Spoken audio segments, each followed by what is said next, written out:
is my $500 GMC SIERRA, which is a GMT 800 that we picked up in the last video.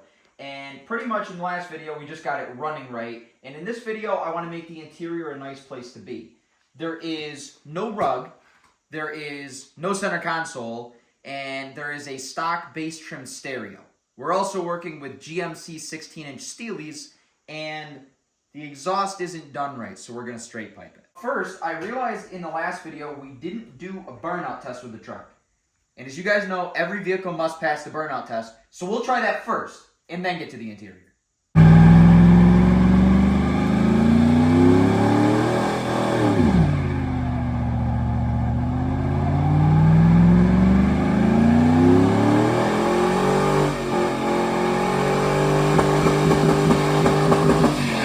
There's the rug. We got this from Auto Custom Carpets. These are the wheels we're going to be putting on the truck. They are off a 14 to 18 style Silverado. Personally, I'm not big on the solid spokes. I much prefer the split spokes, but I got a good deal on these, and I got a good deal on the seats as well. So we can combine all that with a fresh straight pipe, and it'll be pretty cool. What are your intentions with my daughter? What we're working with here is I'm gonna have to fill a huge gap because the pipe's at not the right angle. I thought it was at a different angle, and I'm no exhaust expert. I love things that sound good, but I honestly don't know a whole lot about what I'm doing when it comes to welding and exhaust.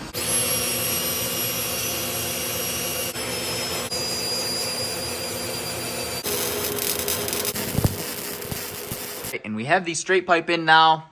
I'll give you guys a start up in a little bit. I did do a little undercoat job here. Came out pretty good. Tried not to overspray too much. As you can see, the rockers are gone on this truck. But we're not trying to preserve that. We're just trying to preserve what's left of the frame, the cross members, all that good stuff. So we're going to take all these center caps off.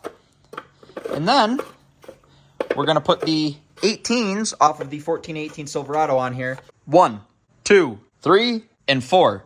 1, 2, 3, and 4. And I truly think that these are going to look way better once this is on the ground than what was on there already. You're going to need some bigger tires, and we're going to need drop shackles in the rear to make it look right. But I think these wheels are some of the best looking wheels on this generation of truck.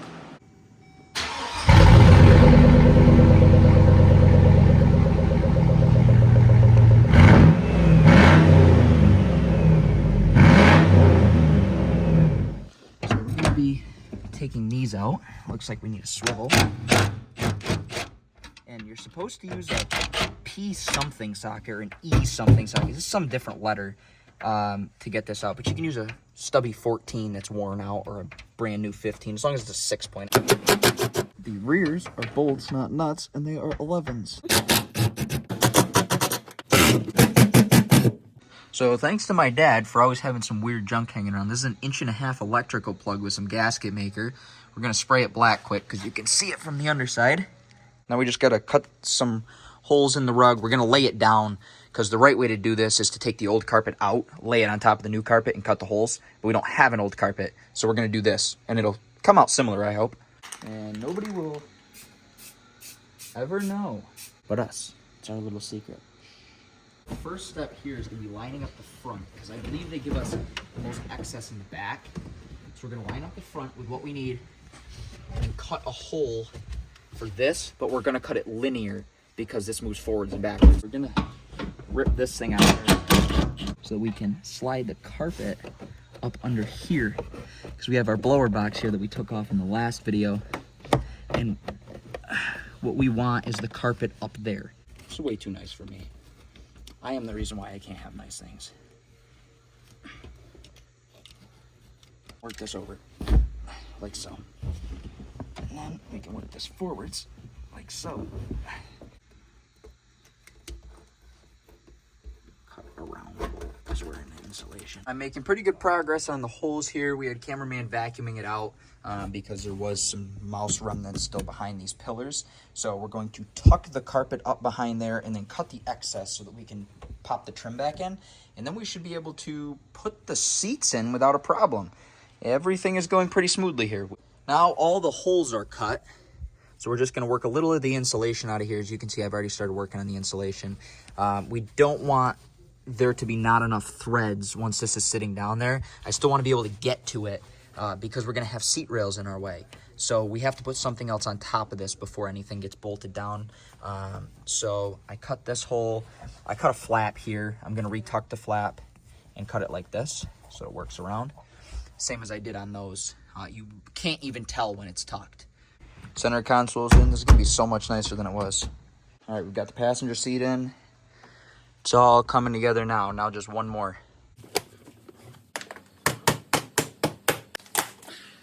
Everything's going back together very smoothly, but we seem to have lost one of the seat belt bolts.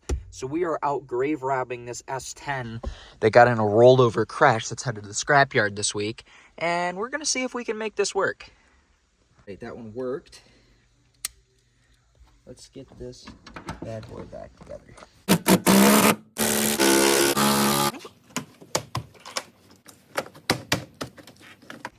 Well, this will have to do for tonight. New day now. We did a lot of work last night, and the interior is a great place to be, but we still have yet to tackle the stereo. And I had to pick up some floor mats for the truck because, of course, it didn't have floor mats in it before. And we got a set of 4 on sale, 60% off. We're just cutting them down now. Very nice, spiffy floor mats. I believe we'll put this one on this side. Oh man, look at that. It's a brand new truck now. You ever seen a GMT 800 this clean? I don't think you have. Just don't look at the hole that I can put my whole boot in. So we're gonna pull this back out again, as we did when we were cleaning, but this time, it's going to be so that we can get to the stereo. So I'm gonna finagle this thing out of here real quick. It doesn't want to gimme it. I think it's the wires being bound back there, so we may have to pull the climate control off too. Got a box of goodies straight from eBay. So this is going to be our single din. It's going to go in just like that, same as the original would have. This is going to be our bezel. Any trim screws, those are going to get lost. Instructions, not necessary. This is very necessary, and this is what the store did not have. I got that whole thing on eBay for like 30 bucks. We're not going for perfection here. We are going for functionality. So you kind of plug it in like this. It'll clip over it, and then you attach these to the wiring harness adapter that comes in your stereo box. We're going to play a game of match the colors. It looks like the orange isn't existent in here. I'm not too concerned about that because I don't have an orange. I'm assuming orange is for dimming for your headlights or stereo controls.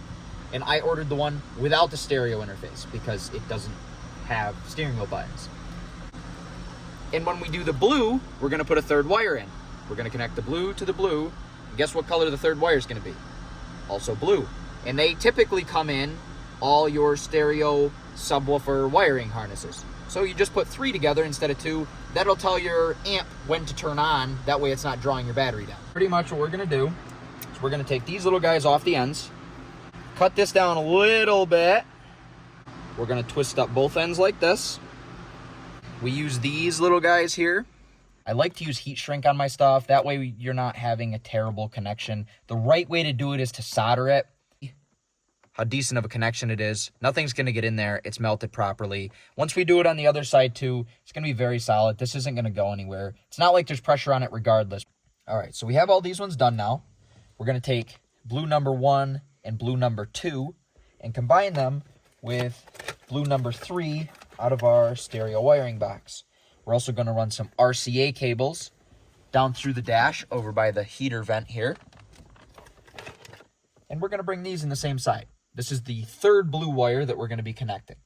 So we have cameraman running the RCA cable and the remote wire down the right side of the truck. And the right way to do this is to run the power cord down the left side of the truck. So I'm going to look to see if I can find a little open grommet up under here to shove the wire through. That way we can run the power down this side and the audio wires down that side so that there's no interference. To run this power cord, I actually just located this oil pressure gauge, which is an external one that the last guy put in. So I traced it to this grommet here on the driver's side of the truck and snaked it through there. So you can see how I run the power wire inside of the truck. I should have ran it to the left of here, but there's a bunch of electronics up there that I don't want to deal with. We're just running the cables down the opposing sides here.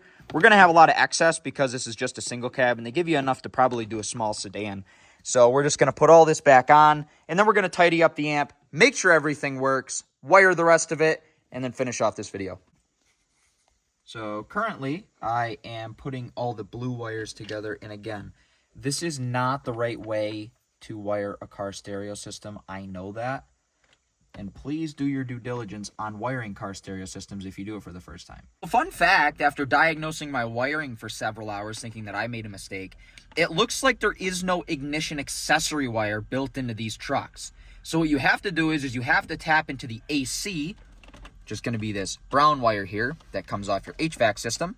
And we are just going to wire tap this, wire tap red here, and splice in with this nice little red wire that they gave us. All right, so we're gonna plug this in now. Grab the key. Oh, look at that. And look at those tunes. Sounds like we're at a Coinstar machine. Now when you do these, you don't need to torque these. They just need to be tight. So if you're putting a radio in your truck, don't go too crazy. Now we just put this in. Although I think there's one broken pin somewhere around here. Just gonna speed run the rest of this. I'm going to wire brush and throw a self-tapper in there. Sick. Remember that third blue wire? We're gonna strip this and just throw this in there. Such a small little piece of wire. That's not going anywhere, that's not going anywhere, that's not going anywhere. I am just connecting this under the hood. And the reason why I slipped that boot off is because I am going to have to do the same thing I did on this side, but with a longer bolt on this side. So I'm going to do a lot of cable management and fix this off camera just because this video, I have a couple hours of footage and it's looking like it's going to be like 40 minutes long right now, and I need to consolidate that. We're going to speed run the rest of this, put everything away, and I will catch you guys outside. So in this video, we added these wheels and tires, we straight piped the truck, and we added new seats, a new black rug, which under these floor mats you can tell is beautiful, the new stereo deck, and a single kicker 10 behind the seat with a 1600 watt amp. I think the truck is a much happier place to be now. I would not have a problem actually driving this truck on the street, which couldn't really be said about when we started. I definitely think this is going to be one of the coolest budget builds I've ever done. I am very excited to be here doing it. Thank you guys for watching. I'm going to get back inside because it's 1 degree out.